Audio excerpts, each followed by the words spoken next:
Yield back. Thank you, Mr. Chairman. Mr. Dodaro, good to see you again. It's nice to have Western Pennsylvania people in the room. Listen, one of my questions, and you know, from where I am, we do a lot of touring, and I've been to a lot of meatpacking plants. And my question has always been, and I don't understand this, and maybe you can shed some light on this, because we start to talk about duplication and how many people we have in different places checking different things, and a lot of them checking the same things the same time and trying to come up with maybe some type of a lead of how to do it. But I know in meatpacking plants, the USDA has an inspector there every day. Is that not true?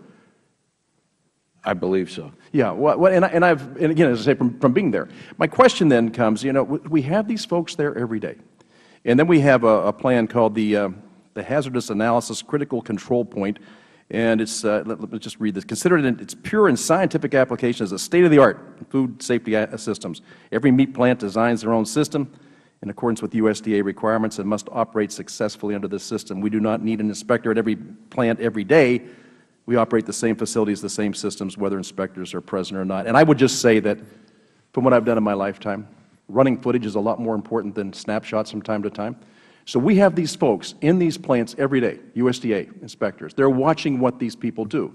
In addition to that, we send in another group that comes in to go over what they've already gone over. Now, when that happens, these folks, and some of these aren't large meat processors. Some of those, in cases, small places that have maybe 40, 50 employees.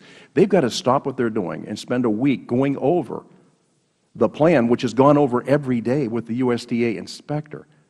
And I'm just trying to understand it as we go through this and we see the duplication of this and the cost to taxpayers and really the cost-benefit analysis, where in the end does it serve the taxpayer or the people in those businesses?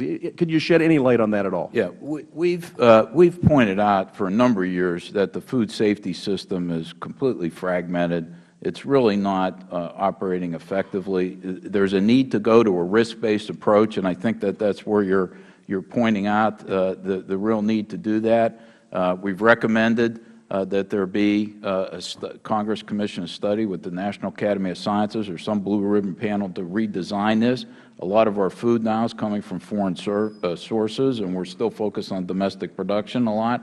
So we've said that the system right now can be a lot better, and there needs to be a real look at it, and the risk-based approach is really the way to go. Yeah. Well, and I wonder about this. You know, I come from the private industry. I'm not really well hinged with government. I just keep wondering why we keep shooting ourselves in the foot and wonder why we're limping.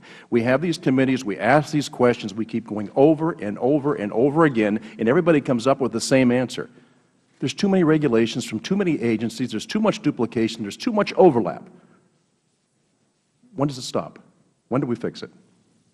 I think you just have to figure out which priorities Congress wants to pursue and stick with it. I mean, I think that there's not a lot of substitute for just rolling up our sleeves and focusing on these areas and making sure we get results. I mean, it requires sustained follow-through. They're not going to, there are cultures and incentives that will keep things in place until they're broken.